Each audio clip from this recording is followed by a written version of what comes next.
स्वागत है। IDBI bank के एमडी और सीईओ राकेश शर्मा अब आपको आपकी स्क्रीन पर नजर आएंगे।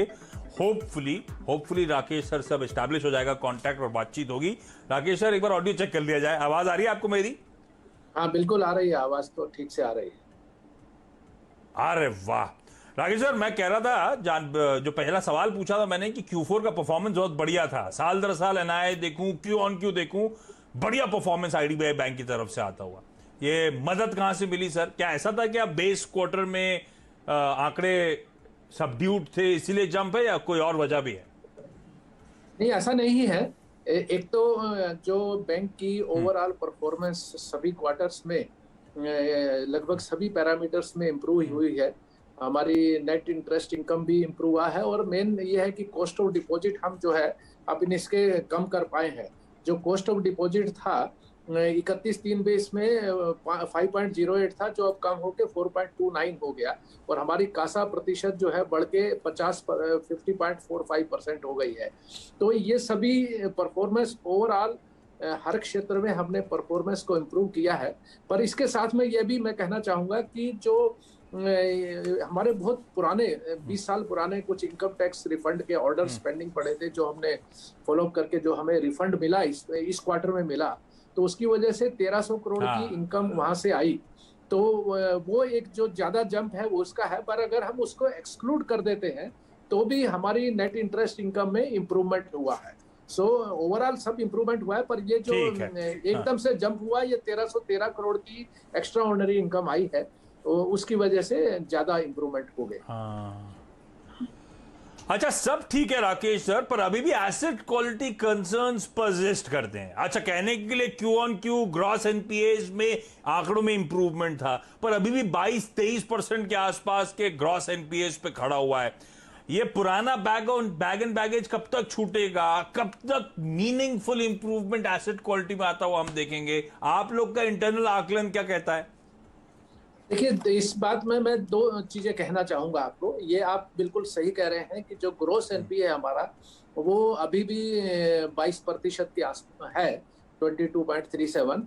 हालांकि ये 5% कम हुआ है पिछले साल मार्च 2020 के यस। कंपैरिजन में कम हुआ है 5%। पर एक चीज मैं ये कहना चाहूंगा इस पे, मेरे ख्याल में जो हम सभी को कहते हैं कि हमको मेन चीज ये देखना है कि नेट एनपीए क्या है। मेरा जो नेट एनपीए है वो 4.19 से 4.19 से कम होके 1.97 पे आ गया। इसमें भी करीब 2.2% की कमी हुई है। सो जो नेट एनपीए है, अगर हम किसी भी बैंक से कंपेयर करें तो वी आर मच कंपेरेबल, वो काफी बैंकों से कम है। और ये 1.97 बहुत कम रेशियो, क्योंकि हमने प्रोविजन कवरेज रेशियो बढ़ा के 97% कर दिया है। अब ग्रोस एनपीए में क्या होता है, क्योंकि एनपीए अमाउंट ज्यादा थी और उसको रिकवरी करने में धीरे धीरे, और पिछले साल कोविड की वजह से कुछ रिकवरी इफेक्ट हुई, हालांकि हम 6000 करोड़ की रिकवरी कर पाए। अब हमारा जो है, जो नॉर्मली बैंक में क्या रहता है कि जो 100% अकाउंट्स प्रोवाइड हो जाते हैं उनको हम टेक्निकली राइट ऑफ कर सकते हैं। तो हमारे जो है इसमें से जो हमारे 36,212 करोड़ के एनपीए हैं, उसमें 32,423 करोड़ तो हमारे 100% प्रोवाइड हो चुके हैं। अगर हम उसको टेक्निकली राइट ऑफ करें तो मेरा जो ग्रॉस एनपीए वो 3% से नीचे आ जाएगा। पर यह है कि कुछ उसमें टैक्स इम्प्लीकेशंस रहते हैं, इसलिए हम उसको टेक्निकली राइट ऑफ नहीं कर रहे हैं हाँ अभी। हाँ। पर मेन चीज हमारा ठीक कहना, है। मैं यही कहना चाहूंगा तो कि नेट एनपीए ध्यान दिया जाए। राकेश सर, क्योंकि आपने पैंडेमिक का नाम लिया, तो पैंडेमिक से जुड़े दो सवाल है, दोनों एक साथ क्लब कर देता हूं।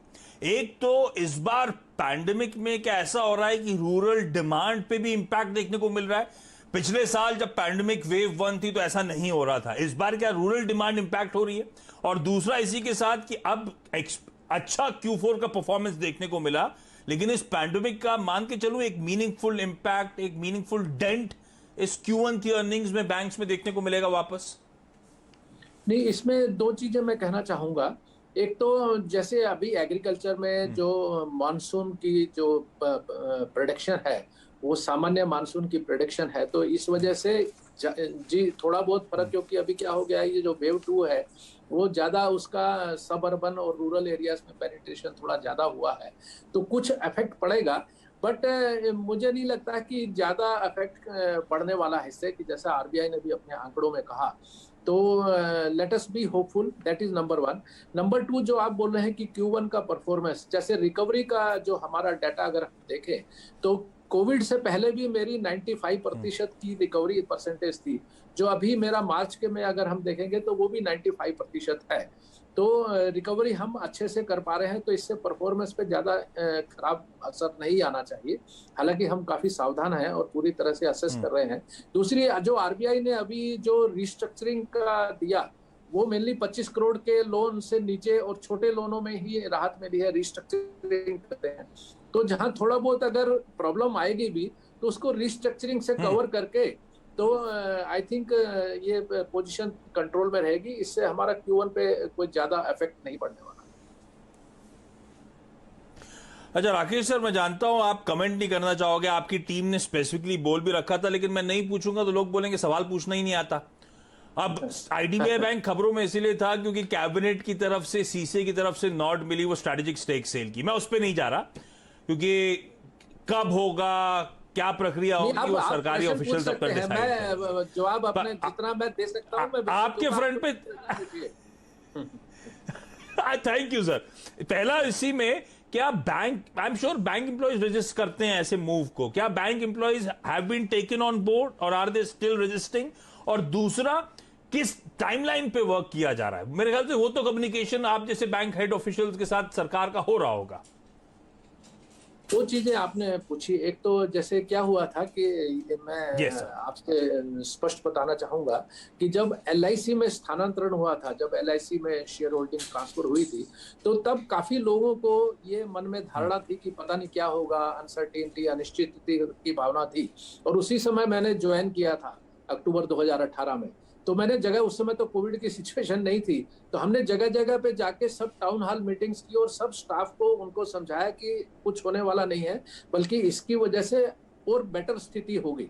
और आज जब हमने जो जो चीजें उनको बोली थी, तो वो ही हम काफी कुछ मतलब 99 के 100% वो प्रूव कर पाए हैं। बैंक की पोजीशन इंप्रूव हुई, बैंक का टर्न अराउंड हो गया, बैंक को कैपिटल मिली, किसी की सर्विस कंडीशंस में कोई फर्क नहीं आया, रादर सैलरी रिवीजन हमने दिया। तो स्टाफ काफी प्रसन्न है।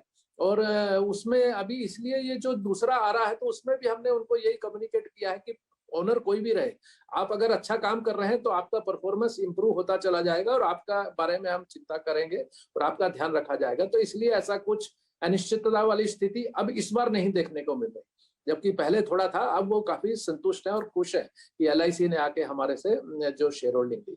दूसरा जो प्रश्न है जो टाइमलाइन की है, क्योंकि ये तो दीपम का आपने जैसा कहा, हालांकि मैं यही कहूंगा कि दीपम और गवर्नमेंट डिपार्टमेंट जो DFS है, वो लोग ये प्रोसेस को रन करेंगे। कभी हमारा कुछ डिस्कशन के लिए, प्रेजेंटेशन के लिए आवश्यकता पड़ेगी तो हम जाएंगे, बट अदरवाइज वो प्रोसेस उन्हीं के द्वारा रन किया जाएगा। इसलिए मेरे पास इसकी ज्यादा सूचना नहीं है कि कब तक वो कर पाएंगे। पर गवर्नमेंट काफी शीघ्रता से, जैसे अभी वो IDBI अमेंडमेंट एक्ट भी हो गया है, ये भी ले आए, तो हो सकता है कि धीरे ये स्पीड हो जाए।